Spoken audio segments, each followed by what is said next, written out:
Good morning students, this is radiation lecture number 3 and today we are going to talk about Kirchhoff's law of radiation. Now one nice thing about this article is, as far as the NCERT book is concerned, they have just given one line, that is good absorber is good emitter. That means proof is not required. फिर भी अपने notes में मैंने proof दिया है, super simple proof है लेकिन ज़रूरत ही नहीं है. Totally there are 5 things. One is Prevost theory of heat exchange. NCERT book में ये आर्टिकल दिया ही नहीं है, but then we will have to learn this because there is one word, thermal equilibrium. So to understand thermal equilibrium, we need to know this article. Now this article is not there in your book also, because it was not there in NCERT book, right? But I will insist that you will copy this article once my explanation is over, right? So totally 5 things: Kirchhoff's law, Prevost theory, Wien's law, Stephen's law, and the last one is Newton's law of cooling. So Stephen's law, the calculations are little tricky because it involves 4th power of temperature. Stephen's law is also known as 4th power law. So इसके calculations थोड़े tedious है. Okay. So first, when you finish Stephen's law, you should finish the problems of that. अब जैसे last time हम लोगों ने Wien's law किया था, so we already started with multiple choice MCQs of Wien's law. So today we will finish all the MCQs of Wien's law. Then we will start with Stephen's law, right? So one by one, a rapid fire round. In previous 2 lectures, did we do this article? A plus R plus T is equal to what? Absorptivity plus reflectivity plus transmittivity is 1, right? They are the ratios of the same things. So no units and no dimension, and they lie between 0 and 1. That means all the coefficients, they lie compulsorily between 0 and 1, means they cannot have negative values. After that, we had emissive power of the surface. So what is emissive power of the surface? It is the amount of heat energy emitted by the body per unit area, per unit time at a given temperature. And it will differ from material to material. For example, if I take copper, if I take 2 copper plates exactly of same area, right? But one of the copper plates, I am applying black paint on that. I am applying black paint on that. And now I am giving 100 joule to both of them. Who will absorb more?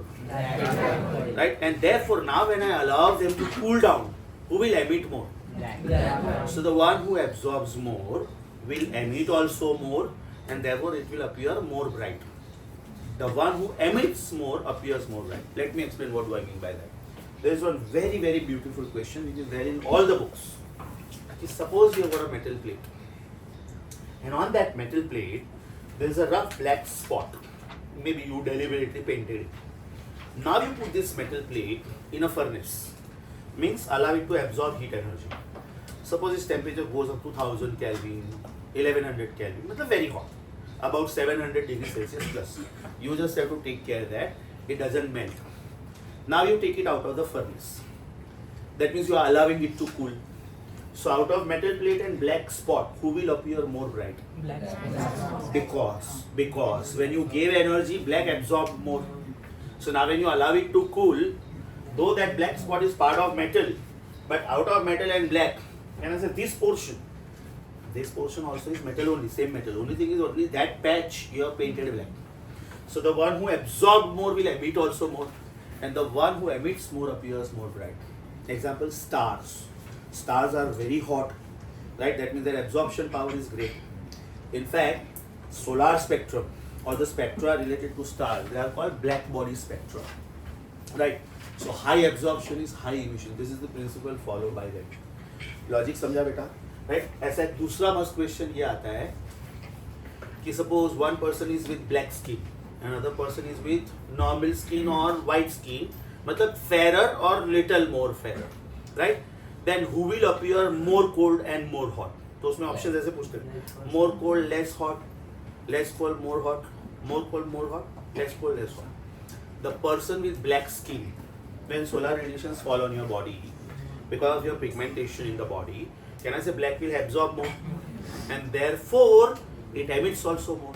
So the one who emits more will appear more bright, right? So a person with black skin feels more hot during summer and feels more cold also. याद करो बेटा, हम लोगों ने desert का example लिया था कि if you go to Rajasthan, some part of Kutch, or maybe if you go to Gulf countries, right, then the sand during the daytime becomes very hot.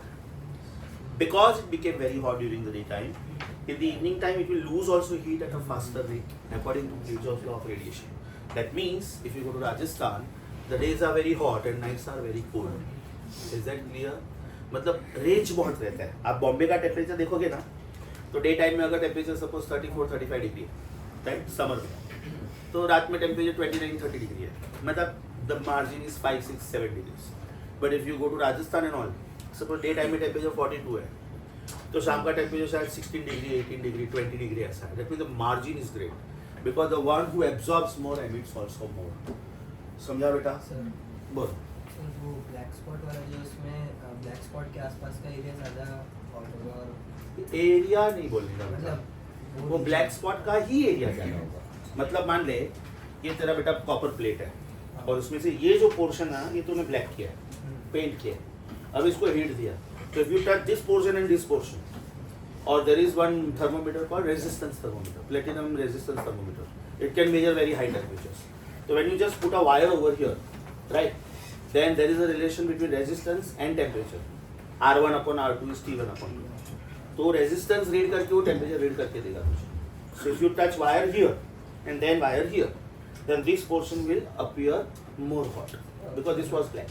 और अगर वायर को KTG वाले area पे touch किया यहाँ पे comparatively less. अगर ये बेटा 1000 डिग्री केल्विन है तो ये शायद 950 है, 960 ऐसा कुछ, राइट. अभी कूलिंग के टाइम पे इट कूल्स ऑल्सो फास्ट. मतलब अभी सपोज ये 300 केल्विन तो ये 310 है, क्योंकि इसने ज्यादा एब्जॉर्ब किया था तो एमिट भी ज्यादा करेगा. लॉजिक समझा बेटा? श्योर. ओके. सो ज्यादातर ये टाइप के क्वेश्चंस आते हैं इसके ऊपर. तो Kirchhoff's law of radiation derivation not to worry at all, proof for your information only, but the end result is very very important. So please come to your notes. Acha, one small thing. Thereafter we did emissivity. What was emissivity?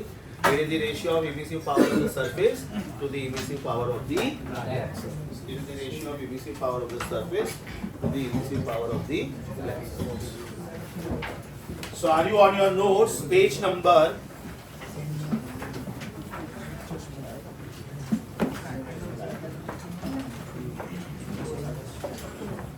Are you on your theory notes?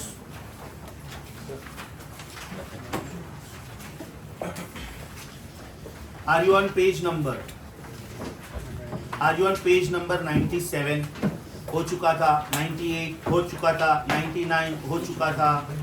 Page number 100 perfectly black body तक हुआ. Ferri's black body is very simple article. It hardly takes 10 to 15 minutes. So I don't want to waste time in this particular week because this week I am getting only one lecture. So today I would like to discuss something lengthy. Okay. So खाली बेटा Ferri's black body pencil से circle करके रखो. Ferri's black body में आज के lecture में भी नहीं कर रहा हूँ. Are you then on Kirchhoff's law of radiation? लिख के रखो. Proof FYI. Proof for your information only. Now what is important? Statement and the last line. Statement and the end result. सामने के पेज पे देखो बेटा स्टीफन्स लॉ शुरू हो रहा है, बराबर. उसके जस्ट ऊपर वाला लाइन पढ़ो. A is equal to E and this proves Kirchhoff's law. वो खाली A equal to E box में डाल दो, right? Now don't waste your time reading this proof at all. Read the statement on page number 100 and then page number 101 पे सिर्फ last line. Revise.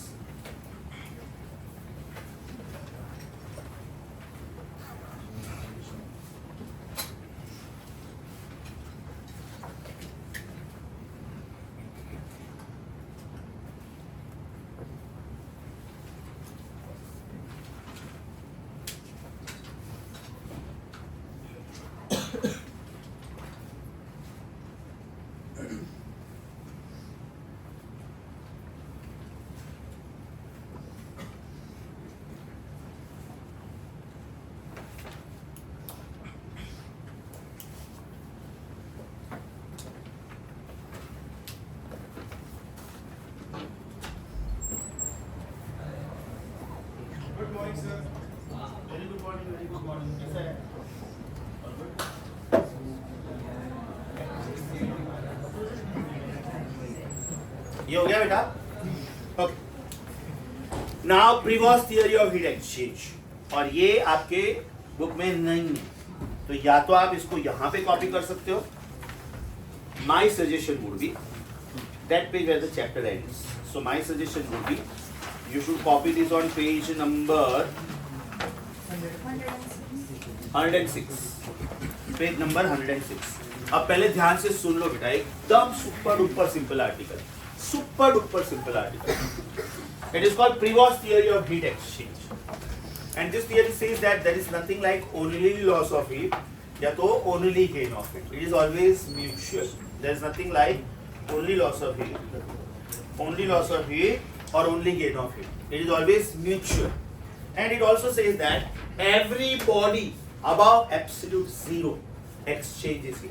Every body above absolute zero exchanges heat. That means everything around us, whether it is living thing or non-living thing, it gives heat also and it takes heat also.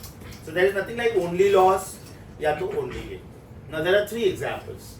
Suppose this one is a body, this one is a body, this one is a body. The one which is shown with black, right? This is body. Temperature of the body is say T. This dotted sphere which I am showing, it is not a circle, right? It's a sphere. मुझे board पे जब बनाऊंगा ये circle ही बनाना पड़ेगा, but in practical life it is a sphere. So suppose this is a body, then this is called sphere of influence around it. This is called sphere which is affected by this body, right? Now there are three possibilities. The body is at a higher temperature than the surrounding. If the temperature of the body is T, and if the temperature of the surrounding is T0, then there are three possibilities. Body is at a higher temperature than the surrounding. Body is at a lower temperature than the surrounding. Body is at the same temperature than the surrounding. मैंने बेटा एक metal rod लिया, suppose it is heated up to 70 degree Celsius, और मैंने इसको room में रखा. That means metal rod is at 70, room temperature is 24, right. बाद में मैंने एक पीस ऑफ आइस लिया और इसको सराउंडिंग में रखा. Piece of ice is at 0 degree Celsius और मे बी -5 और -10, सराउंडिंग इज 25. और बाद में मैंने एक बॉटल में पानी लिया, neither hot nor cold, water at room temperature. तो ये तीनों पॉसिबिलिटी हुआ कि नहीं? Metal rod is at a higher temperature than the surrounding. We have taken hot metal rod, that's why. A piece of ice is at a lower temperature than the surrounding, and this is water at room temperature. अब देखो यहाँ पे क्या होगा? It will give heat also, it will take heat also, because there is nothing like only loss या तो only gain. But it will give more heat than what it takes. That means the net result is loss. 100 rupees दिया, 30 rupees दिया, मतलब 70 rupees दिया. Are you getting this? यहाँ पे क्या होगा? 100 rupees लिया, 30 rupees दिया, मतलब 70 rupees लिया, and that is why ice will melt. Yes or no? So here the net result is loss. खाली loss नहीं बोलने का. Net result is loss. Here the net result is gain. And here it is equal loss, equal gain. इसका option सबसे खतरनाक आता है, क्योंकि वो लोग ये ऑप्शन, एक ऑप्शन ये देते हैं no loss no gain, और दूसरा ऑप्शन ये देते हैं equal loss, equal gain. Answer is equal loss, equal gain. Because when you mark no loss no gain, then also you will see the temperature maintained. But there you are denying the title itself. Because in the title you have said every body above absolute zero exchanges heat. So when you take water at room temperature, it is well beyond absolute zero. तो उसको heat exchange करना है, right? That means it will give heat. Whatever amount of heat is given by it, it will take the same heat back. So we don't see any rise or fall in the thermometer, and that's why we call this as thermal equilibrium condition. अब बेटा ये notes में नहीं दिया ये article, NCERT book में भी नहीं दिया, लेकिन उन्होंने कहीं पे एक वर्ड यूज कर लिया थर्मल इक्विलिब्रियम, तो we cannot take chance. So just to explain what is thermal equilibrium, we have to understand this article. Correct? Very easy, very easy. I suggest please copy this on page number 106. Title will be Prevost theory of heat exchange. Sir अगर ऐसा बोला कि the two bodies like the substance and the surroundings are at absolute zero, तो फिर Are at absolute zero. तो फिर no loss no gain. हाँ, then no loss no gain, because they are at absolute zero. So actually वो impossible event हो गया ना बेटा. और ऐसा क्यों होगा? Because molecular motion will stop, atoms will stop vibrating. तो heat exchange कौन करेगा फिर? The courier service only is not working. Meaning is that. So बेटा ये पार्ट कॉपी करो पेज नंबर 106 पे. Last bench students, fonts clear बेटा, everything readable. आज के लेक्चर तक संडे एग्जाम में है. हाँ, संडे एग्जाम में इसलिए मैं थोड़ा हीट का टॉपिक माइल्ड कर रहा हूँ. कैलोरीमेट्री नहीं पूछूंगा, कैलोरीमेट्री नहीं पूछूंगा. मतलब वो वाले questions 20 gram of ice at -10 degree Celsius is expose to steam at -10। हाँ वो वाला असाइनमेंट 4 वाला वो पार्ट ये संडे डेटा पर है सर हम लोग को बोला था पीसीएम स्टार्ट हुआ है तो अल्टरनेट संडे वैसा कुछ बोला मैं कंफर्म करता I will speak to Vineet sir also and I will speak to chemistry person don't worry no problem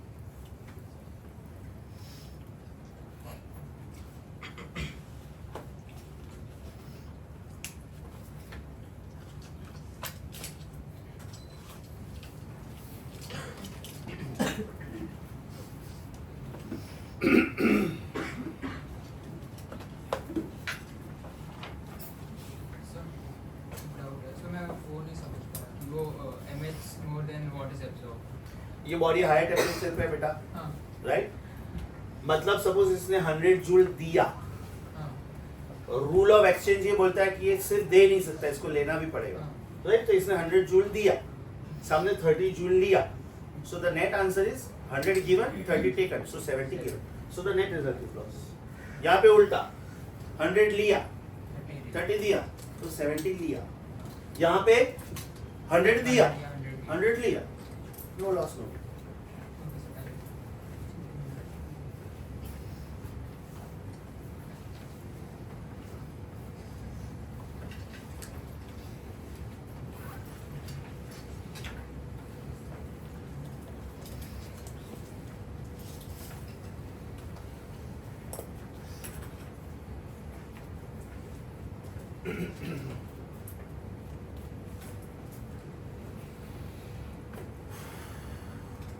मैं वेक्टर्स थोड़ा थोड़ा पूछते रहूँगा because I am keeping in mind your future chapters.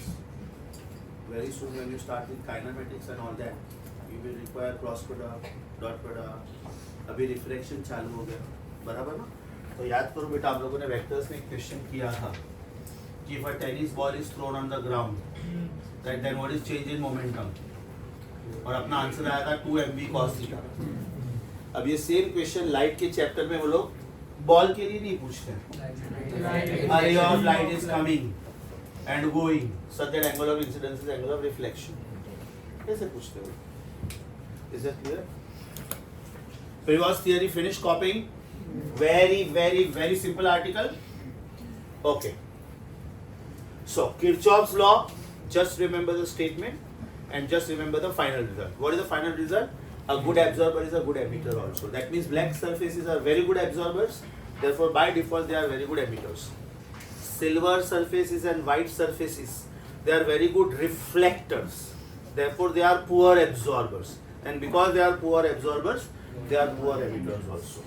उसके बाद में ये आर्टिकल समझा बेटा इसका एग्जाम्पल समझा उसका दूसरा एग्जाम्पल मैंने दिया था a person with black skin will feel more hot and more cold both because good emitter is good absorber Wien's displacement law is a quick revision ये हम लोगों ने ऑलरेडी लास्ट टाइम किया था and if you see the MCQs I think मैंने लिखवाया था आप लोगों को क्वेश्चन नंबर 12 के ऊपर असाइनमेंट 1 में question number 12 onwards these are the MCQs on Wien's law I will make you write it again if you have not what was Wien's displacement law the maximum wavelength of the emitted radiation is inversely proportional to absolute temperature मतलब यहाँ पे temperature का kelvin में होना compulsory है whether they mention it or no it is compulsory therefore lambda is some constant of proportionality upon T and that constant of proportionality obviously is Wien's constant the value was calculated as 2.898 into 10 raised to minus 3 मैंने round figure लिखा है 2.9 into 10 raised to minus 3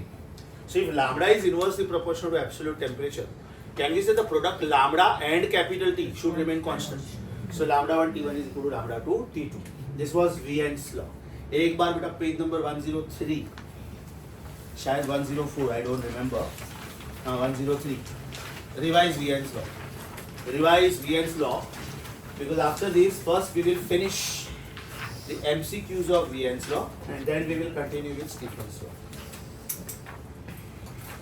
Vien's displacement law revise करो.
हो गया बेटा?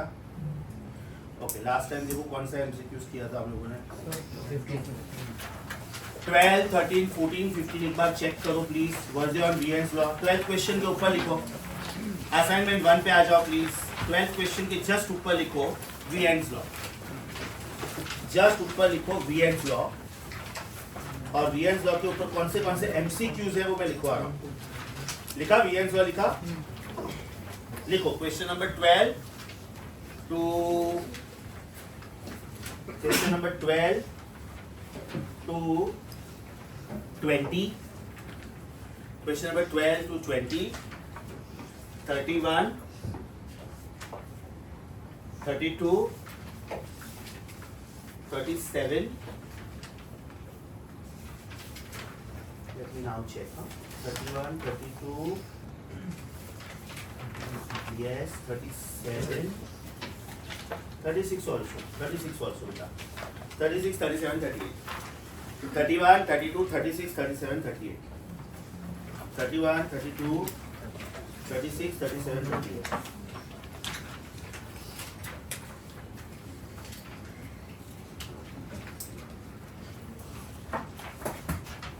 Okay, just give me 1 minute please.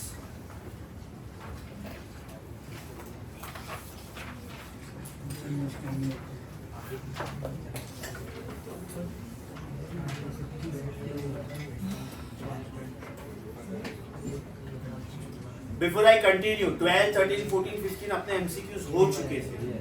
एक बार बेटा 12, 13, 14, 15 revise करो. I am giving you 2 minutes, and then I continue with Vien's law.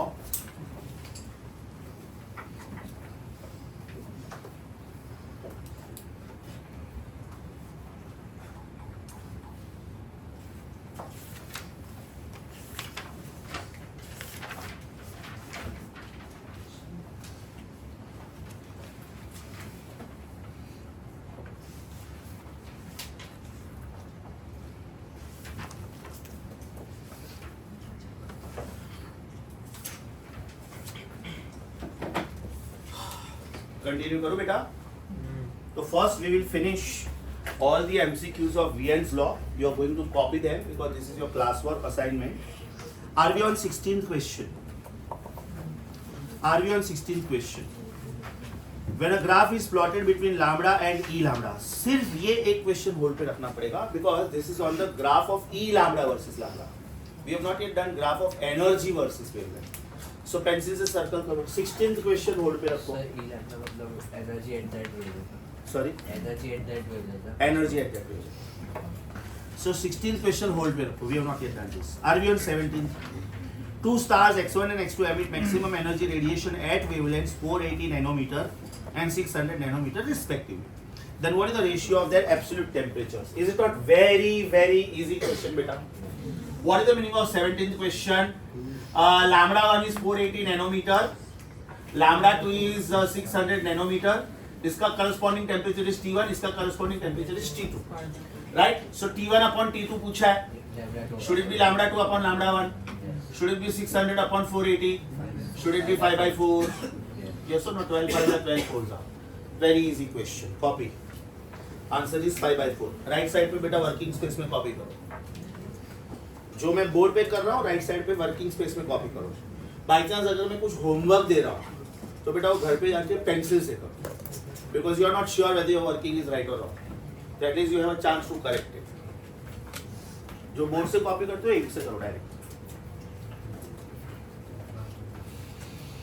So question number 17, the answer was 5:4. Option A. Question 18, मस्त question, 5 star mark करो बेटा, मस्त question, 5 star mark करो। Question number 18 says, a particular star, assuming that to be a black body, usually stars are very hot, and because they are very hot, they represent black body radiation. They represent black body radiation. So stars are usually taken as black bodies, even if they don't mention. यहाँ पे उन्होंने mention किया, बात अलग है। Has a surface temperature of 50,000 Kelvin. अब ये already Kelvin में दिया हुआ है। Celsius में देते तो Kelvin में convert करना पड़ता। Yes or no? Then the wavelength in nanometer, underline in nanometer, should be what? ध्यान से सुनो बेटा, मुझे वेवलेंथ ढूंढना है, मुझे फॉर्मूला पता है lambda is B by T, जैसे no this is lambda max, तो वेवलेंथ मैक्स बी का वैल्यू दिया 0.0029, मेरे कन्वीनियंस के लिए इसको मैं 29 इंटू 10⁻⁴ लिख सकता हूँ, मैं 2.9 इंटू 10⁻³ भी लिख सकता था, राइट, लेकिन 10⁻⁴ में और ज्यादा इजी हो जाएगा कैलकुलेशन में। Upon temperature is 50,000, 5 into 10⁴, 29 upon 5 is as good as 58 upon 10. That means it is 5.8 into 10⁻⁸ meter. So is it 5.8 into 10⁻²? Okay, 58 into 10⁻⁹ meter. That means my answer is 58 nanometer. अच्छा, by any chance बेटा उन्होंने angstrom unit में पूछा होता तो 580. Yes or no? And 580 nanometer, 580 angstrom unit means dangerous. Reason, it is below 4,000. That means it is ultraviolet. Range याद करो बेटा, Vigor is between 4,000 and 8,000. Ultraviolet is between 100 and 4,000 angstrom. तो wavelength जितना कम, energy उतना ज़्यादा. And it belongs to ultraviolet radiation, so dangerous. So answer to this question is Bombay.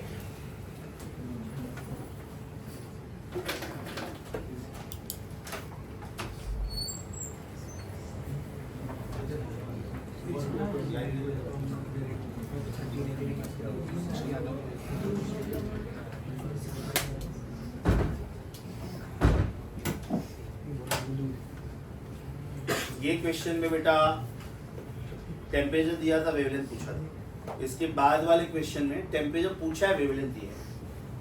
चलो 1 minute for you. ये question में टेम्परेचर दिया था, wavelength पूछा था। नेक्स्ट क्वेश्चन में उल्टा है, टेम्परेचर पूछा है, वेवलेंथ दिया है। चलो डू इट। इसमें से दो टेम्परेचर तो हो ही नहीं सकते ना, एकदम low temperature, they are close to 0 kelvin, -5 and -7, तो वो तो हो ही नहीं सकते, वो टाइम पास के लिए।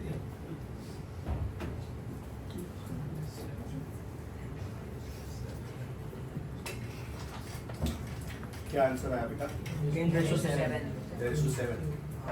That means this must be very very hot star. This must be very very hot star because the surface temperature of the sun is around 6,000 Kelvin approximately. Or else maybe this is central temperature of the sun. Central portion of the sun is at 2 into 10⁷ degrees Celsius. That is called photosphere. The surface temperature of the sun is about 6,000. That is called chromosphere. Sir option पर degree में दिया, degree kelvin. नहीं, वो degree गलत है।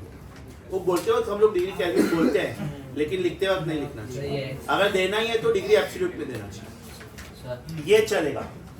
हम लोग ऐसे स्पेक्ट्रम बनाते हैं ना, CGXU भी आई है, उसमें जो वेवलेंथ होते हैं उस हिसाब से टेम्परेचर भी अरेंज कर सकते हैं। फिर डाई कर सकते हैं, लेकिन ये एक्सरसाइज में फॉलो है। अरे क्यों करना है, क्यों करना डाई अभी तू पूरा वेवलेंथ भी रखता हमारे और टेम्परेचर, खाली वेवलेंथ याद रखो ना, बस हो गया। अगर बेटा केल्विन के बदले ये लिखा तो चलेगा, because this is called degree absolute. Kelvin लिखा है तो ये नहीं लिखने का, ये गलत है। चलो नेक्स्ट आया आंसर? AU मतलब एंगस्ट्रॉम यूनिट या astronomical unit? Be very careful. Be very careful. This AU means angstrom unit. Okay, and this AU मतलब astronomical unit. This means 10 raised to minus 10 meter, and this is 1.5 into 10 raised to 11 meter. This is distance between Earth and Sun. Okay, be careful. Dot नहीं आया तो it is astronomical. और कुछ books में ये mistake है. उन्होंने wavelength में AU दिया है ऐसे विदाउट डॉट्स. ऑप्शन में डिग्री केल्विन होता है, एक आंसर नन ऑफ दिस हुआ तो नन ऑफ दिस मार्क कर सकते हैं बिकॉज वो उनका मिस्टेक है, वो उनका मिस्टेक है, कर सकते हैं. Next question, question number 20. Common sense. Normal surface में और ब्लैक सरफेस में कौन ज्यादा एमिसिव होता है? Black surface. That means your answer is Bombay. Question number 21. हाँ, इसके लिए बेटा स्टीफन्स लॉ के लिए रुकना पड़ेगा. आज ही करेंगे ये क्वेश्चन, आज ही करेंगे, लेकिन थोड़ा रुक जाओ. पेंसिल से हल्का डॉट करके रखो, सर्कल करके मत रखो. 21 3-4 लाइन छोड़ दो. Are we on 22? Are we on 22? Emissive power of a perfectly black cube is 2000 watt per meter square at a particular temperature. If the cube is ordinary, पहला लाइन में perfectly black underline करो और third line में या तो fourth line में ordinary underline करो. Its emissivity is 0.5. Then what is the emissive power of that bond? बहुत सिंपल क्वेश्चन है बेटा, ध्यान से देखो. Question number please 22. Okay. Emissive power of the black surface is 2000 joule per meter square per second. Then what is the emissive power of ordinary surface? Ordinary surface मतलब ES. Everybody here. Ordinary surface मतलब ES. Black surface मतलब EB. Emissivity दिया है, कितना है? 0.5. Right? Is it not very very simple question? 0.5 to E. Can I say E is equal to ES upon EB? Therefore half is equal to unknown upon 2000. And therefore can I say unknown is 1000? अभी सोचो बेटा, ये question में मैंने question में अगर मैंने ordinary और ब्लैक वर्ड्स इंटरचेंज कर दिया तो मेरा आंसर 4000 आएगा. अगर मैंने ब्लैक को ऑर्डिनरी बोला और ऑर्डिनरी को ब्लैक बोला तो मेरा आंसर फिर 4000 आएगा. तो पहले ही क्वेश्चन कॉपी करो और बाद में लिखो कि this words are interchange, then the answer will be 4000. I understand option में 4000 है, ऑप्शन में 4000 है कि नहीं है?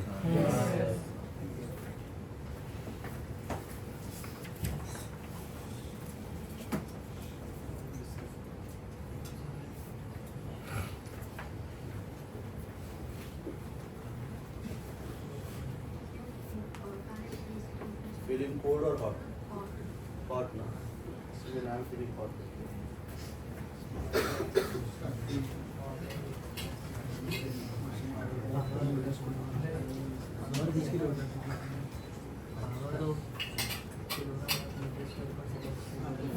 चलो नेक्स्ट, ये हो गया बेटा. Question number 23. Dimensions of emissive power. Here you are. Dimensions of emissive power. Joule per meter square per second. That is kilogram meter square per second square upon meter square second. Kilogram per second cube. So the answer is M1 L0 T minus 3. The solution is on extreme right side of the board. This red one is question number 23. Answer is kilogram per second cube.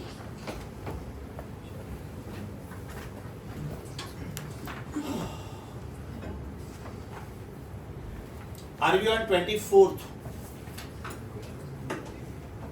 एकदम 22 के जैसा है मेरे हिसाब से. हाँ, इसमें emissivity 0.6 था बेटा. हाँ सॉरी 0.5 था, उसमें एमिसिविटी 0.6 है. 24th खुद से करो, एकदम similar. 30 seconds for you. Come on. Solve 24 on your own. Solve 24 on your own. I am waiting for your answer.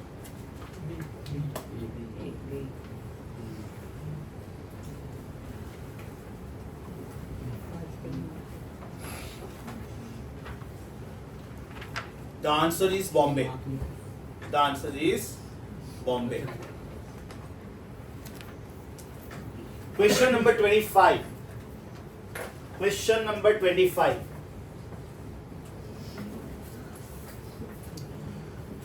A perfectly black body emits total energy of 5 into 10 to 2 joule in 50 minutes.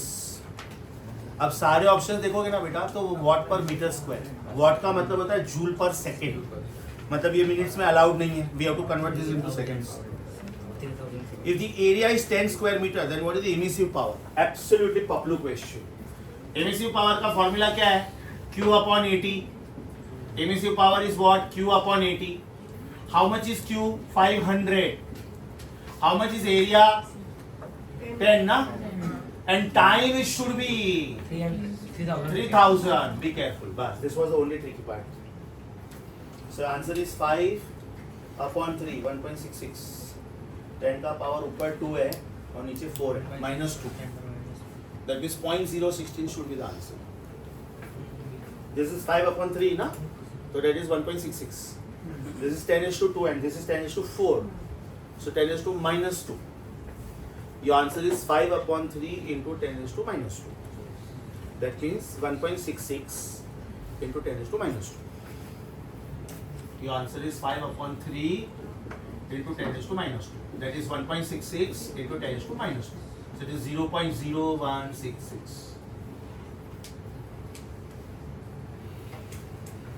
Question number 26. वापिस बेटा 22 के जैसा है. वापिस 22 के जैसा है.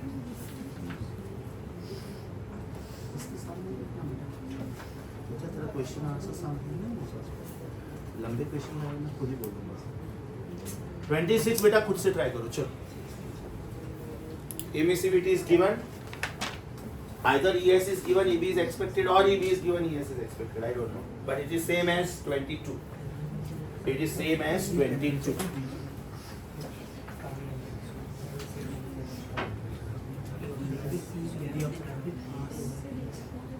EB दिया है कि ES वो जरा ध्यान से देखना. EB दिया है तो इस बार ES पूछा है. सर टेम्परेचर दिया है बट कुछ काम में नहीं आया. No, इसलिए because वो लोग ये बोलते हैं कि emissive power is defined as the amount of heat energy emitted by the body per unit area per unit time at a given time. 80 use करना पड़ेगा ना नीचे तो सब 2 टाइम्स एरिया है वो कैंसिल आउट हो जाएगा. हाँ, वो T टेम्परेचर नहीं, वो T टाइम है हीरो. ए हेलो, वो T टेम्परेचर नहीं है, वो T टाइम है. सेम नीचे नहीं टाइम भी देखा ना सेम टाइम. हाँ तो डायरेक्ट लिखना बेटा ये वाला. डायरेक्ट लिखो. So what is your answer for 26? Are we on 10? Question number 27.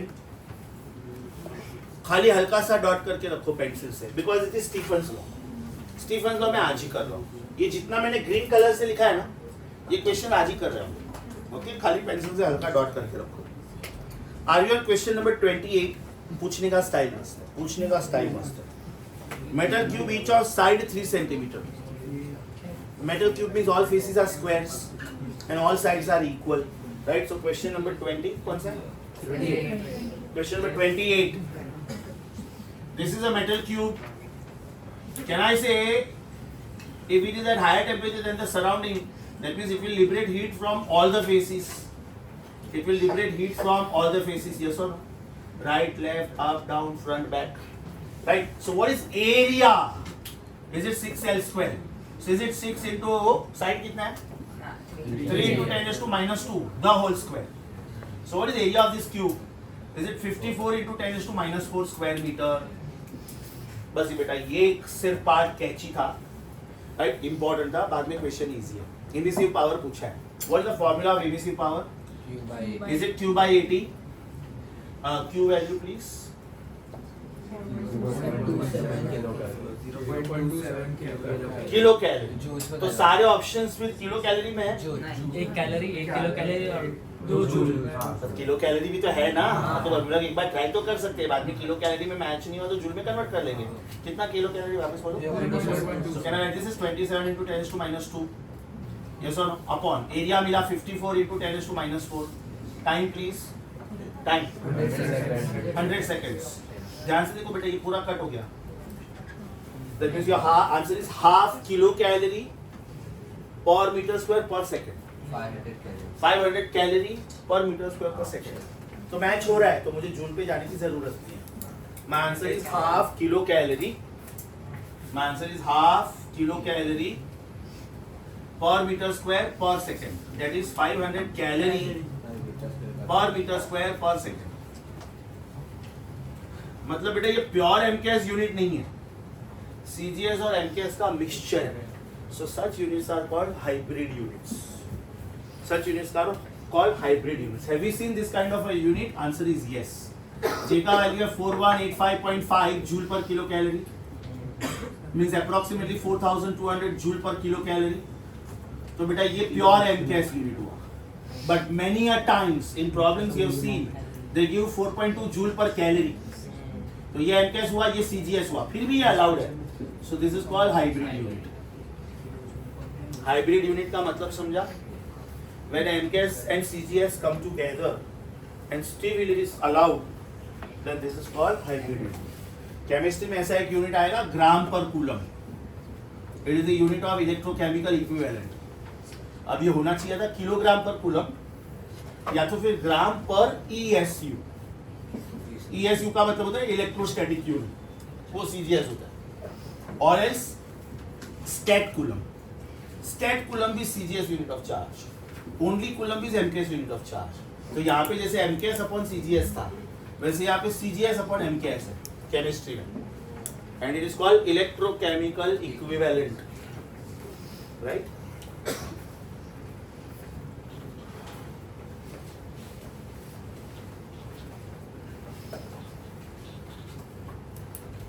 This was question number 28. Are we on 29th? Are we on 29th question? Super. Fantastic. Mark it 5 star. Mark it 5 star. A very, very good question. ध्यान से देखो बेटा, graph किसका versus किसका दिया है? Temperature versus time. Temperature को उन्होंने बोला है कैपिटल टी, टाइम को उन्होंने बोला है स्मॉल टी। एक ग्राफ ऐसा दिया है, एक ग्राफ ऐसा दिया है। नीचे वाला एक्स है कि ऊपर वाला एक्स है? नीचे वाला एक्स है, बराबर। ऊपर वाला वाई है। अब आपको डिसाइड ये करना है कि इसमें से ऑप्शन कौन सा सही है। एकदम ध्यान से सुनो, वेरी इंटरेस्टिंग बेटा। दोनों मटेरियल का स्टार्टिंग टेम्परेचर सेम है, यस और नो? ये स्टार्टिंग टेम्परेचर हुआ, दोनों मटेरियल का स्टार्टिंग टेम्परेचर सेम है, बराबर। अब दोनों का टाइम सेम है, मतलब आपने ये एक्सपेरिमेंट सेम टाइम पे खत्म किया। आपने ये एक्सपेरिमेंट सेम टाइम पे खत्म किया, एक्स और वाई के लिए। तो किसका टेम्परेचर ज्यादा ड्रॉप हुआ? किसका टेम्परेचर ज्यादा ड्रॉप हुआ? This is the temperature of Y and this is the temperature of X. तो कौन ज्यादा कूल हुआ? Reason, slope of this graph is not temperature upon time, it is change in temperature upon change in time. So can I say slope of x is greater than slope of y? Yes or no? इसका मतलब cooling of x is greater than cooling of y. Do you agree with me? ये temperature बेटा मान लो 80 था, ये मान लो 40 है और ये 30 है, तो ये डिफरेंस 40 हुआ, ये डिफरेंस 50 हुआ। Is that clear? तो कौन ज्यादा फास्ट कूल हुआ? इसका मतलब emissivity of X is greater than emissivity of Y, and thereafter Kirchhoff बाबा की जय, right? But A is E. इसका मतलब ये हुआ, इसका मतलब ये हुआ कि A of X is also greater than A of Y. मस्त क्वेश्चन, समझा बेटा? कि वापस बोलूं एक बार। ग्राफ देखो, ग्राफ देखो। Have they given graph of temperature versus time? Point number 1. Is the starting point same? Is the starting point same? इसका मतलब दोनों का starting temperature same है। Is the end time same? मतलब अगर ये experiment suppose मैंने 1 minute पे शुरू किया, 5 minute पे खत्म किया, दोनों के लिए, तो कौन सा ग्राफ ज्यादा स्लोपी है? किसका स्लोप ज्यादा है? X का, right? Now what is the meaning of slope in this graph? dy by dx, y reading upon x reading. That means change in temperature upon change in time, right? तो किसका slope ज्यादा? X का। तो किसका cooling fast? X का। तो कौन ज्यादा इमिसिव? सेम टाइम में इसने ज्यादा एनर्जी दे दिया होगा एक्स ने, वाई ने थोड़ा कम एनर्जी दिया होगा। So emissivity of X is greater than emissivity of Y, and thereafter we are using Kirchhoff's law, A is equal to E. A good absorber is a good emitter and vice versa. So answer is EX is greater than EY and AX is greater than EY. मस्त question. इसका slope वही हो गया ना, EX into A square, area is same दिया है, तो area is constant, इसका स्लोप चाहिए, फॉर्मूला से ऐसे ही है। अगर स्टार्टिंग पॉइंट अलग होता तो स्लोप कैलकुलेट करना पड़ेगा बेटा, और अगर स्टार्टिंग पॉइंट अलग हुआ, मान लीजिए ग्राफ ऐसा हुआ, मान लीजिए ग्राफ ऐसा हुआ, ये ऐसा हुआ, तो बेटा वो लोग को पैरामीटर्स दे देंगे कि जिससे तू स्लोप ढूंढ सकते हैं। तो दोनों ग्राफ के लिए स्लोप अलग अलग ढूंढो, जिसका स्लोप ज्यादा वो ज्यादा इमिसिव, वो भी हो सकता है possible. They may give you graph like this, तो या तो सेम टाइम कर देंगे उसका, आइदर और, इधर टाइम सेम रखा है, टेम्परेचर अलग अलग फॉल हुआ है, टेम्परेचर सेम रख सकते हैं, टाइम अलग अलग लिया तो भी चलेगा। जिसको ज्यादा टाइम लगा वो स्लो था कूलिंग। क्वेश्चन नंबर 30, ये तो पूरा होल्ड पे रहेगा, this we are not going to do today. Pencil से सर्कल करो, डॉट मत करना, सर्कल करो। 30 is on hold. Question number 31 is combination of Wien's law and Stefan's law. लिख के रखो, it is combination of Wien's law and Stefan's law, और Stefan's law मैं अभी करने वाला हूँ, तो we will be doing this, खाली डॉट करके रखो। Question number 31 is Wien's law plus Stefan's law, and it is a very very popular and easy question. It is found in AIEEE books also, it is found in AIPMD books also. Very simple, very popular. Next question 32। Same आप लोग करो बेटा, मैं wait कर रहा हूँ, easy है। T is B by lambda। 32 खुद से करो, 32 खुद से करो।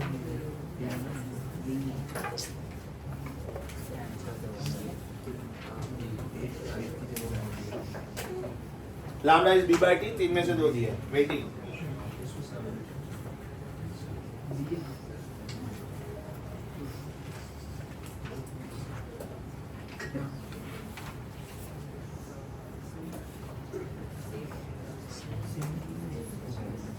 शायद 10⁻7 ही आया।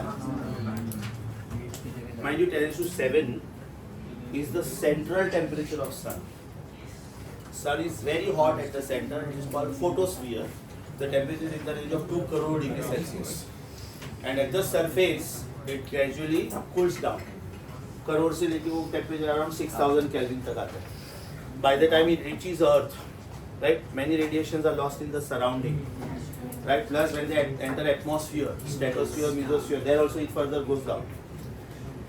Question number 34, 35, both on hold. Question number 34 and 35, both on hold. Sorry, dot या सर्कल 33 बाकी है, हाँ वो भी on hold, वो भी on hold. 33, 34 and 35 on hold. Pencil से सर्कल करो।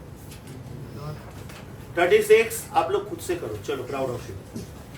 36 ध्यान से देखोगे ना बेटा, एकदम ध्यान से सुन लो पहले। सारे नंबर सेम है चारों ऑप्शन में, देखो is it 3, 5, 2, 1, 1। That means you have to decide कि विच पावर इज करेक्ट, बराबर ना। दैट मीन्स इट इज 3.52 कि 35.2 कि 352 कि 3521 कि 35211। सो एक छोटा सा कमेंट लिख के रखो, since the digits are same, option के बाजू में लिख के रखो, since the digits are same we have to focus on power of 10। Since the digits are same we have to focus on power of 10।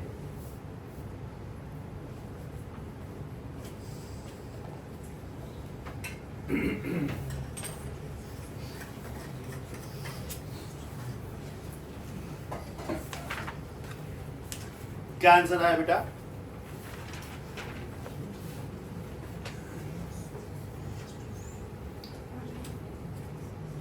Either it should be 3.521 into 10⁻1 or 10⁻2 or 10⁻3 or 10⁻4. आपका highest answer 5 digit का है, मतलब power 4। Calculation में sir मत फोड़ो बेटा, don't try to get 3, 5, 2, 1, no, focus only on power of 10। Common sense की बात है।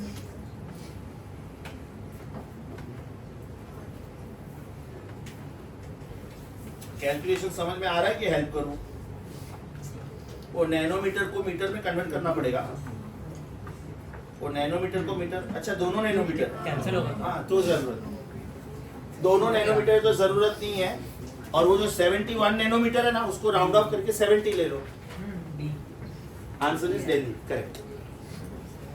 16 7s are 112, 16 8s are 128। इसका मतलब wavelength becomes 1/8। Wavelength is reducing from 1250 to 70. Wavelength becomes 1/8. So temperature should become 8 times. So 1250 का 8 times should be a 5-digit number. 16 times. So your answer is Delhi. Question number 37. Super easy. Super easy. इधर देखो बेटा.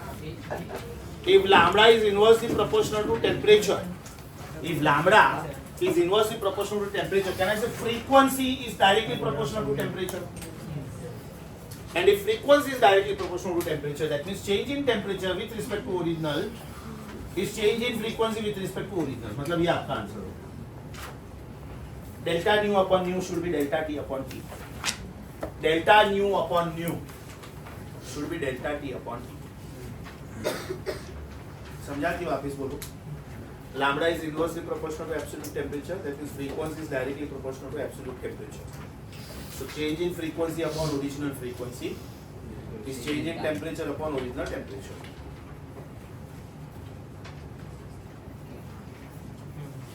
Your answer should be option A. Sir वो लोग अगर question में कोई भी फॉल्ट जाए उसमें न्यू है तो वो लोग लिख के देंगे ना कोई भी क्वेश्चन में, क्योंकि न्यू को गलती से कोई बार विल भी ऐसे लिख देते हैं। Symbol wise हुआ तो नहीं देंगे, symbol wise हुआ तो they may give you new like this,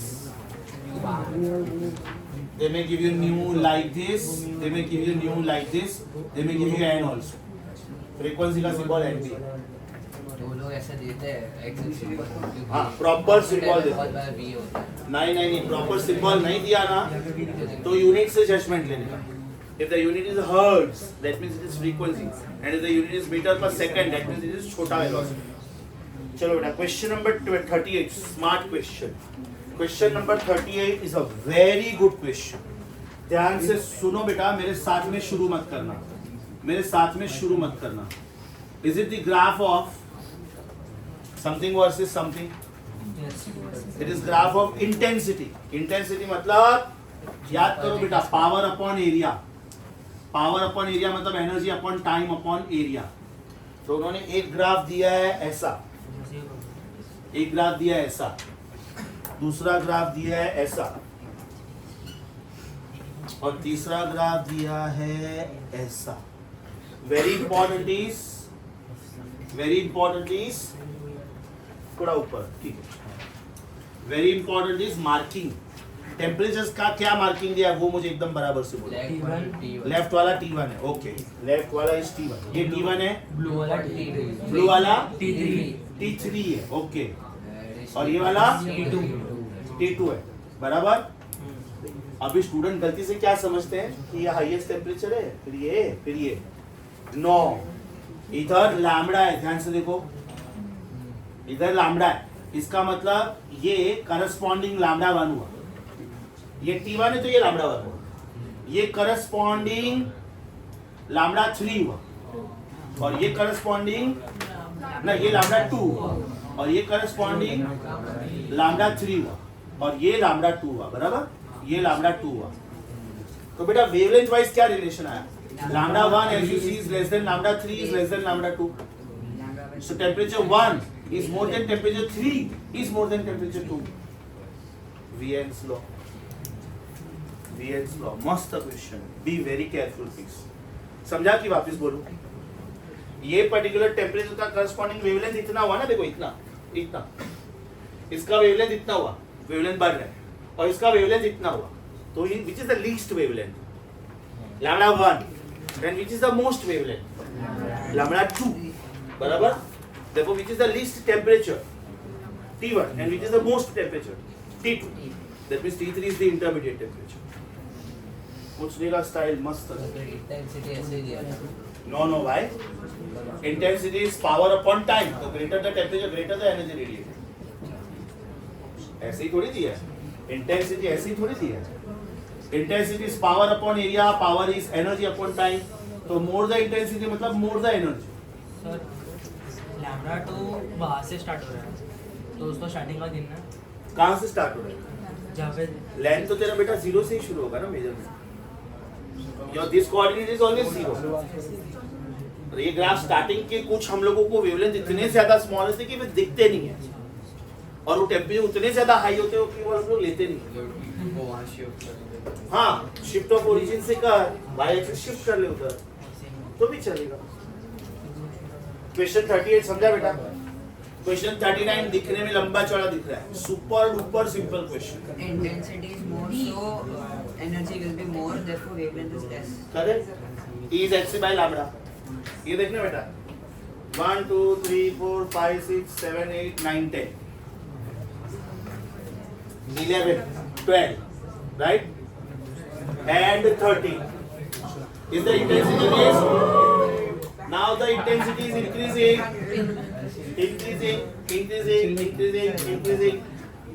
maximum. So can I say more the sources of light on, more number of photons come on the same area. More number of photons come on the same area for the same time. So this is the highest intensity in this classroom right now. Are you getting this? मैं खाली board का light चालू रखूँ ना बेटा तो भी दिखने वाला है board. But your eyes get strained quickly. Ciliary muscles पे ज़्यादा pressure आता है. Because your eyes will have to adjust with less intensity. So when you are reading, you should have proper brightness. When you are traveling and if lot of turbulence is there, avoid reading. Because your legs will have to move very fast to read the fonts. So ciliary muscles पे ज़्यादा stress आता है, number बढ़ते हैं.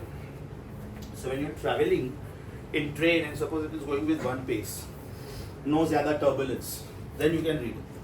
But if too much of turbulence is there, stop reading for those moments. समझा बेटा? 38, 39 दिखने में लंबा चौड़ा दिख रहा है. एकदम पपलू क्वेश्चन, एकदम पपलू. आज ही किया, previous theory. T is the temperature of the body. T is the temperature of the surrounding. Somewhere they have said that these temperatures become equal. That means what they have emitted, they must have absorbed. Is it thermal equilibrium का question? Answer should be D. Answer should be D. The energy radiated by the black body is equal to energy absorbed by it. बराबर. This one, this situation. So the argument लिखो, one line argument. According to Prevost's theory of heat exchange. According to Prevost's theory of heat exchange.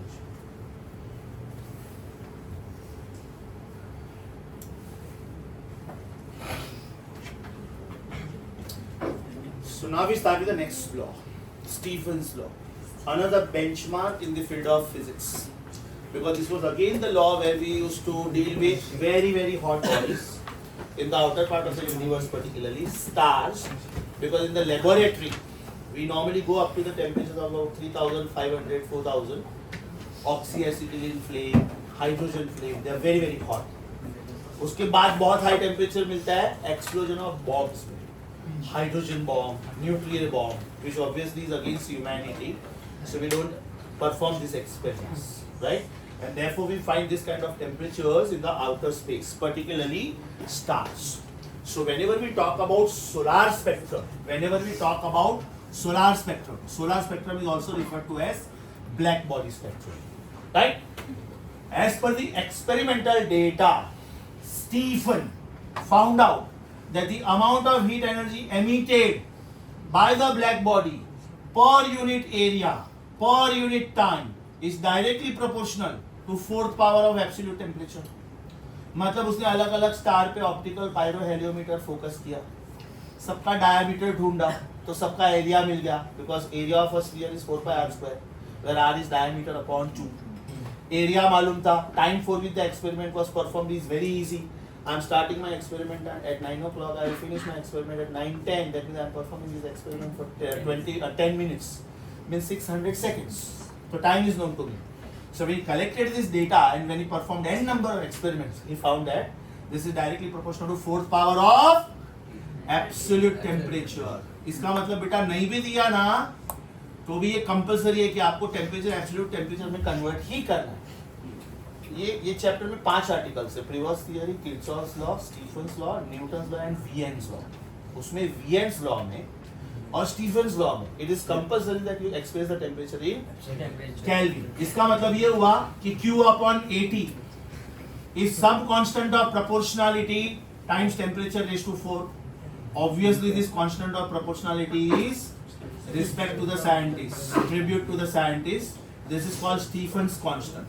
This is called Stephen's constant, and its value was a standard value like Wien's constant. This value was calculated as 5.67 into 10 raised to minus 8. Very simple to remember. 5.678 into 10 5.67 into 10 to minus 8 joule per meter square per second per Kelvin raised to 4. मुझे sigma का unit ढूंढना है. So ये T raised to 4 मैं नीचे लूंगा. So this is joule per meter square per second per temperature raised to 4. मतलब इसमें एक ही चीज ऐड हुई. ये जूल पर मीटर स्क्वायर पर सेकंड ऑलरेडी हम लोग कर चुके थे, राइट. इसका मतलब ये भी हुआ कि अगर मुझे इसको Q/80 नहीं बोलना है, अगर मुझे इसको Q/80 नहीं बोलना है तो फिर मैं इसको E सफिक्स B भी बोल सकता हूँ. सोचो, इसको मैं E सफिक्स B भी बोल सकता हूँ. E is Q/80 and because this is for a black body that means it is emissivity power of a black surface. ये फॉर्मूला समझा. Now very important, very important. Suppose आपने black body लिया, suppose आपने black body लिया, this is black body, right. Temperature is T और आपने इसको black surrounding में रखा, आपने इसको ब्लैक सराउंडिंग में रखा. That means may be this IP camera is a black body and all the walls are painted black, the ceiling is painted black, the floor is painted black. मतलब ये देगा भी स्टीफन्स लॉ से और लेगा भी स्टीफन्स लॉ से. Reason previous theory of heat exchange says that there is nothing like only loss, या तो there is nothing like only gain. So if a black body is kept in black surrounding, if a black body is kept in black surrounding, then can I say Q given is sigma A T raised to 4. सोचो, ये A और T मैंने shift किया. Q given is sigma A T raised to 4. Q taken will be what? Sigma A T 0 raised to 4. Because इस बार body ले रहा है heat, मतलब सराउंडिंग दे रहा है और सराउंडिंग का टेम्परेचर हम लोग क्या लेते हैं, बराबर. मतलब अगर इसने दिया स्टीफन्स लॉ से सो लिया भी स्टीफन्स लॉ से because the surrounding is black, right. Obviously T is greater than T0. We are taking a hotter body kept in a surrounding. So given more, taken less. So what is the net result? The net loss of energy. Will it be Q is equal to, सोचो बेटा, sigma A T raised to 4 minus T0 raised to 4. तो इसकी वजह से आपका calculations lengthy हो जाएगा. ये T0 की वजह से आपका कैलकुलेशंस लेंथी हो जाएगा. ओल्ड टाइम में जब CET नहीं हुआ करता था, I am talking about 1999 before. 1999 में फर्स्ट मेडिकल का CET आया महाराष्ट्र. 2004 में इंजीनियरिंग के लिए आया. तो उसके पहले जो क्वेश्चंस आते थे उसमें बहुत गंदे नंबर्स देते थे. Temperature of the surrounding is 27 degrees Celsius. A hot body at 100 degrees Celsius is kept in this surrounding. What is the amount of heat energy emitted? Right? तो ये तो चलो क्यूट नंबर है, लेकिन ये बहुत गंदा नंबर है. तो सोचो आपको इसका रेश टू 4 लेना है, इसका रेश टू 4 लेना है. तो this raise to 4 is easy. It is 81 into 10 to 8. Right? But this raised to 4 is very bad. So now they are kind enough to give you something like this. To give you something like this.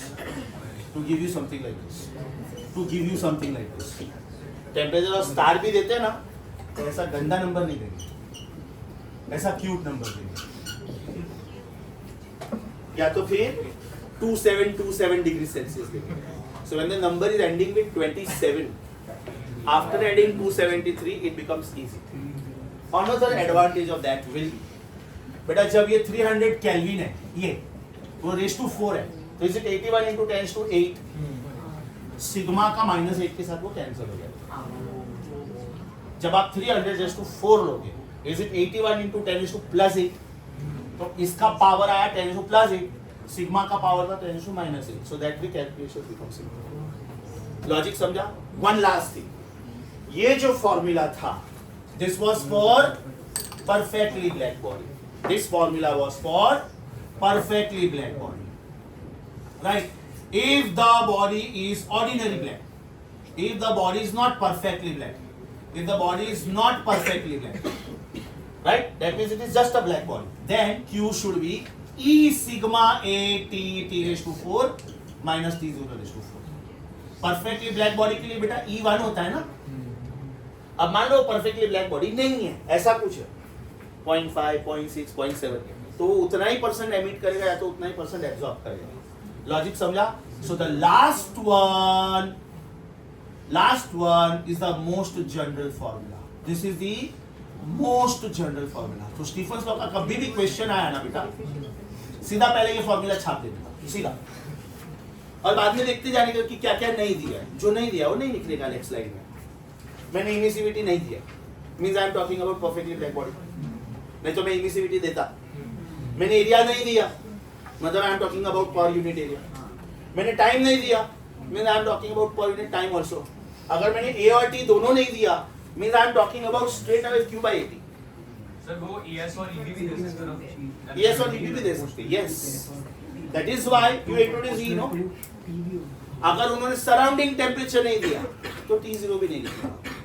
99.9% वो लोग surrounding temperature नहीं देते, right? But मैं वो 0.1% chance भी लेना नहीं चाहूँगा. तो ऐसे एक दो क्वेश्चंस मैंने दिए हैं नोट्स में कि जिसमें सराउंडिंग टेम्परेचर भी दिया है. Are you getting my point? The last one is called Stefan Boltzmann's law. The last one is called Stefan Boltzmann's law.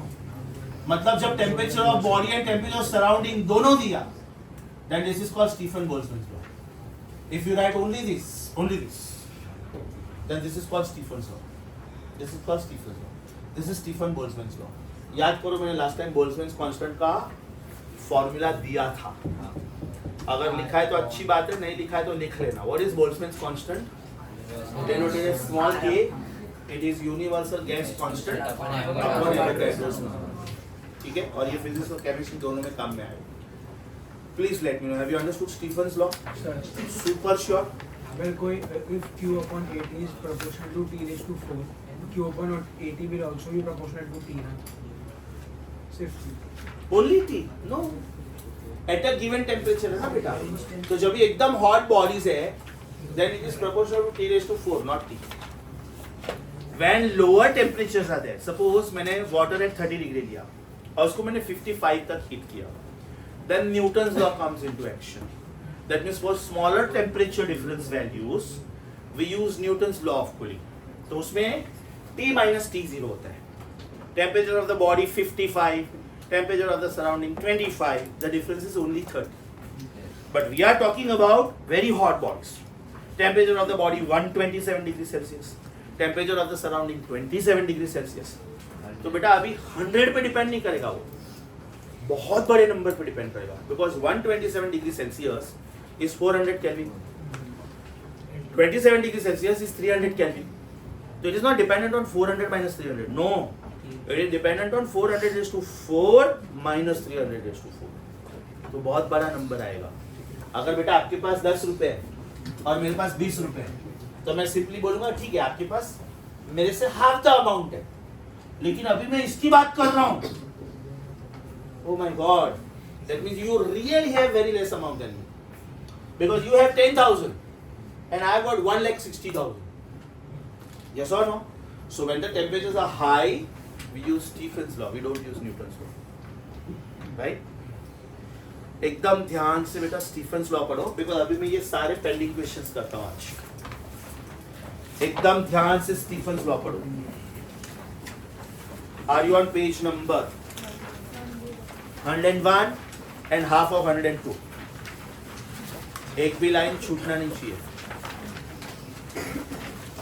Because अगर ये आर्टिकल में ये रेडिएशन टॉपिक में अगर कुछ टफ कैलकुलेशन आते हैं then they can come for Stephen's law, and it is also called fourth power law because the emissive power is directly proportional to fourth power of absolute temperature.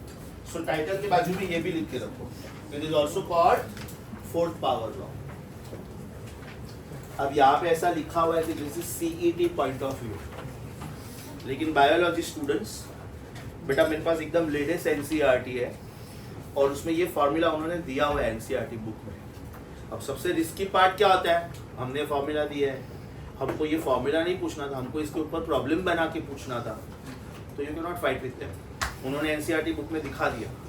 तो biology students अपना एक lecture भले extra जाएगा but let us not take chance, right. उन्होंने NCERT book में अगर एक line भी दे दिया, एक वर्ड भी दे दिया, तो दे हैव आर्ग्यूमेंट कि we have given this in NCERT book and your syllabus is NCERT. तो यू कैन नॉट आर्ग्यू कि बाहर से पूछा, सिलेबस में नहीं था और पूछा. चलो रिवाइज स्टीफेंस लॉ.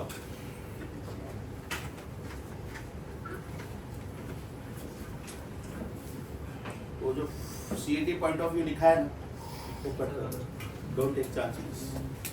जो ब्रैकेट में लिखा है ना CET पॉइंट ऑफ व्यू, वो कट कर दो. मतलब बायोलॉजी स्टूडेंट्स को भी उतना ईमानदारी से पढ़ना है.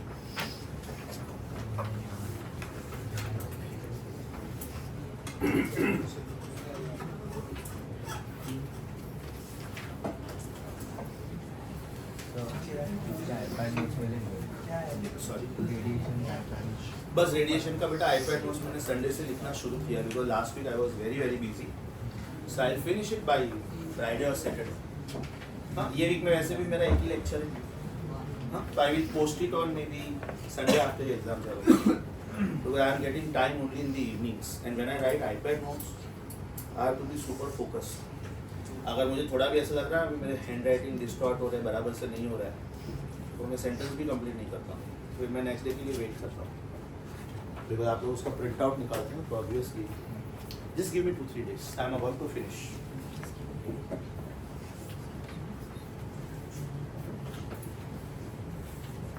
एकदम लास्ट जो फॉर्मूला आया ना ये आर्टिकल का, ये वाला उधर बेटा लिख के रखो, स्टीफन बोल्ट्जमैन लॉ. एकदम लास्ट वाला बेटा जिसमें ई भी है, वो नहीं, एकदम लास्ट वाला जिसमें ई भी है, राइट. ई भी होना चाहिए, T0 भी होना. That is called Stefan Boltzmann law. That means if the bodies are not perfectly black, if they are just black, then also you can use this formula. वो आर्टिकल जिधर एंड हो रहा है उधर ये फॉर्मूला है. मैंने Q लिखा है, उन्होंने Q/T लिखा है. बात एक ही है. मैं Q बोल रहा हूँ मतलब अमाउंट ऑफ हीट बोल रहा हूँ, वो लोग Q/T बोल रहे हैं मतलब rate of flow of heat बोल रहे हैं, या तो पावर. सॉरी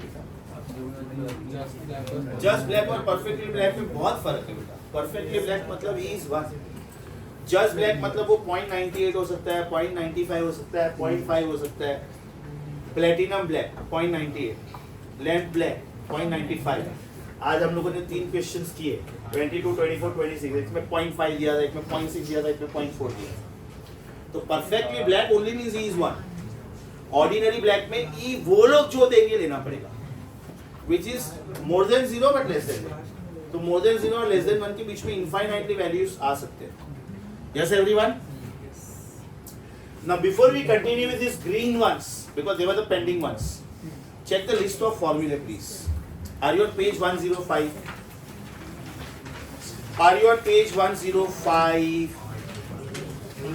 बेटा 8th फॉर्मूला को छोड़ के सब हो गया अपना. चेक करो, एक एक फॉर्मूला ध्यान से पढ़ो, समझो, टिक करते जाओ. 8th फॉर्मूला को छोड़ के all the formula are taught to you. You can check. Except 8th formula, everything is taught to you.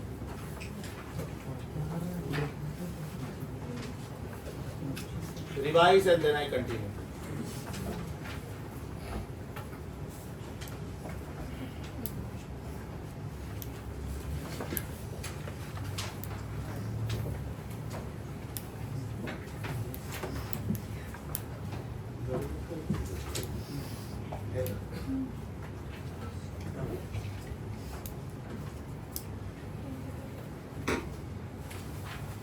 चलो बेटा कंटिन्यू करें. फॉर्मूला रिवाइज हो गया. चलो are we on 21st question. Are we on 21st question. Assignment 1 back.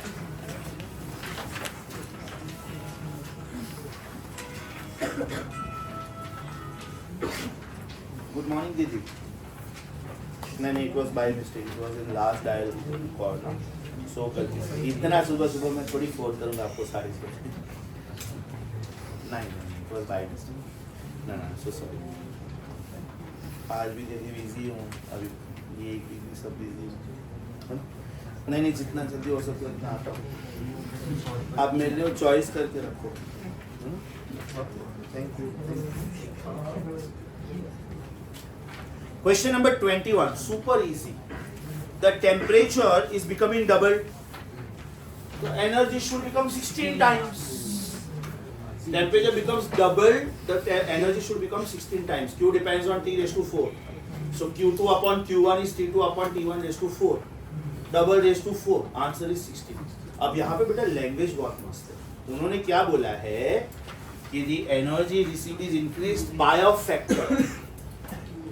अब अगर factor word use किया ना तो जो नंबर है वही लेने का. अगर फैक्टर वर्ड नहीं होता तो मैं ऐसे बोलता कि पहले एनर्जी Q था, अभी एनर्जी 16Q है, मतलब ये 15 से बढ़ा. लेकिन जब वो लोग फैक्टर बोलते हैं तो उसमें दो ही वर्ड्स हो सकते हैं. It is increase by a factor of, या तो it is decrease by a factor of. Suppose your salary is increase by a factor of 2, that means your salary is double. Next, you are not doing well और maybe company को cost cutting करनी है, तो in place of promotion you got demotion, तो your salary is decreased by a factor of 2, that means your salary becomes half. तो ये बेटा एक नया स्टेटमेंट है. आप लोग बुक के कवर पेज पे लिख के रखो. थ्रू आउट फिजिक्स काम में आएगा. वर्ड अगर फैक्टर हुआ तो देखो इधर देखो. If a physical quantity is increased by a factor of x, that means it becomes x times. And if it is decreased by a factor of x, that means it becomes 1 upon x times. Book के cover page पे लिखो बेटा, और ये सब chapters में काम में आएगा. तो लिख के रखो title useful for every chapter. मैं डिक्टेट करता हूँ. Useful for every chapter. Take down. If a physical quantity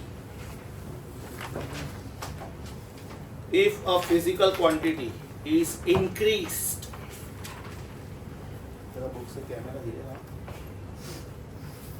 If a physical quantity is increased by a factor of x, means it becomes x times. If a physical quantity is increased by a factor of x, means it becomes x times.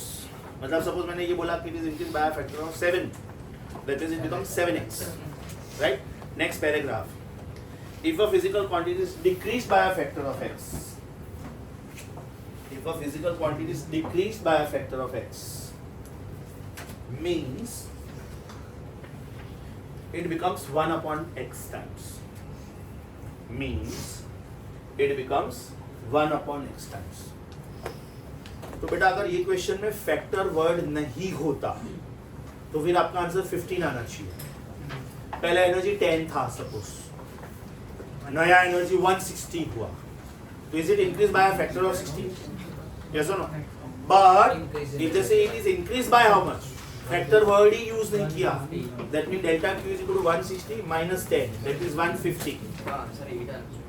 Sorry, क्यों 8 times? अरे 2 raised to 4 times लिखा है ना. Stephen's law क्या बोलते हैं? 16 हो रहा है. इसे वो समझ गया. तो 8 कैसे है? इसे 2 raised to 4 is 16, right? Very good. 2 से 16 जा रहा है तो 8 टाइम्स. अरे टेम्परेचर डबल हुआ, तो टेम्परेचर डबल हो रहा है तो एनर्जी तो तेरा 16 टाइम्स हो रहा है ना. If Q1 was Q and T1 was T, then T2 is double T, then Q2 should be how much? तो तू ये एनर्जी को ये 2 के साथ क्यों कंपेयर करेगा? ये 1 के साथ कंपेयर करेगा ना. डायमेंशन अभी मिस्टेक समझा बेटा? चलो next. Are we on 27th? purely or insert. See, I told you, na, they love you.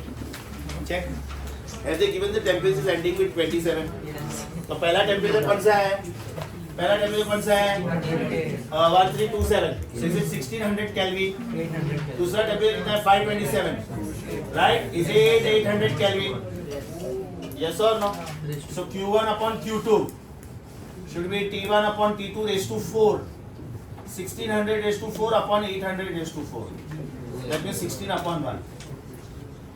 Answer is 16 upon 1. First temperature is double the second. So first energy is double raised to 4 the second. Fourth power law. First temperature is double the second. So first energy is double raised to 4. So your answer is 16 upon 1.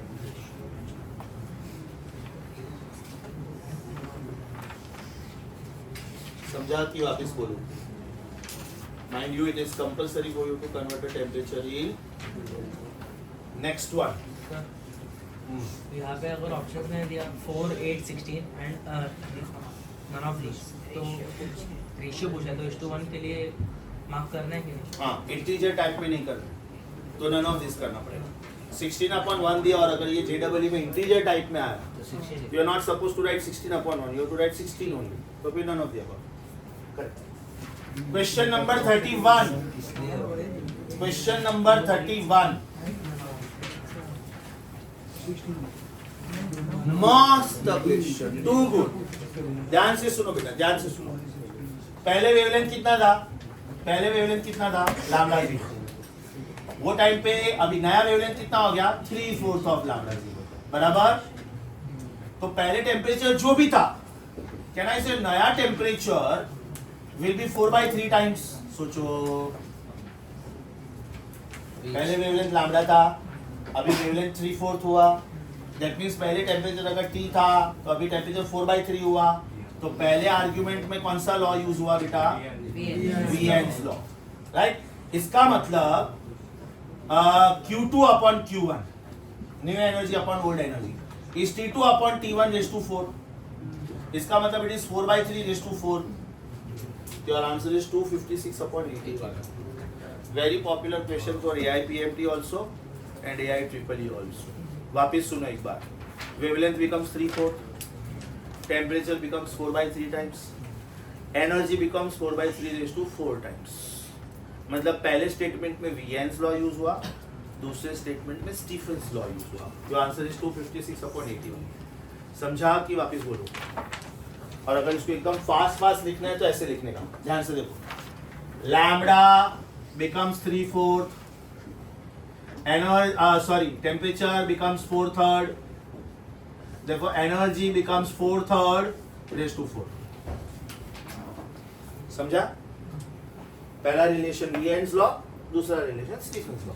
Sir, तो directly भी ना Q1 upon Q2 is lambda 2 upon lambda. Perfect. Very good बेटा, very good. Perfect. हम लोग लिखते हैं Q1 upon Q2 is T1 upon T2 raised to 4. तो आप लोग लिख सकते हो Q1 upon Q2 is lambda 2 upon lambda 1 raised to 4. लेकिन इधर Q2 upon Q1 पूछा. Be careful.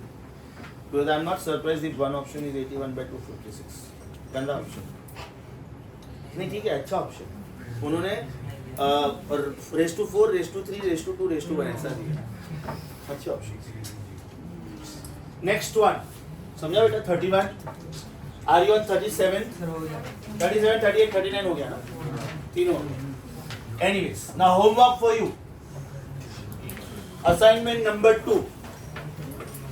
Homework for you.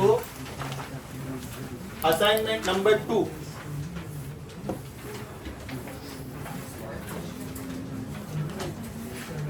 Take down.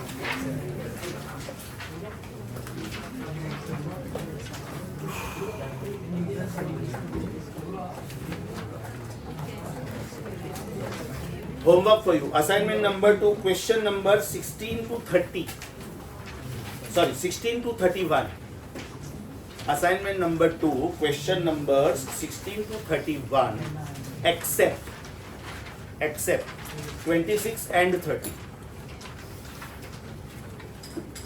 And one more question, 36th. I repeat, assignment number 2, question numbers 16 to 31. Except 30 and 26, 26 बोला कि नहीं? Except 26 and 30 and 36. Question number 16 assignment 2 के ऊपर जाके लिखो Stefan's law, because 1 to 15 are Newton's law. Assignment 2 में question number 16 के ऊपर जाके लिखो स्टीफन्स लॉ, और क्वेश्चन नंबर 1 के ऊपर जाके लिखना है तो लिखो Newton's law. If you see assignment 2 का title Stefan's law and Newton's law, 1 के ऊपर न्यूटन्स लॉ, 16 के ऊपर Stefan's law. Understood the homework? Solve these MCQs and come. I will straight away start with doubts. And this is the homework for next lecture. मतलब ये जो MCQs में दे रहा हूँ ये संडे एग्जाम में नहीं पूछूंगा, ये वाले पूछूंगा. Yes. Bye.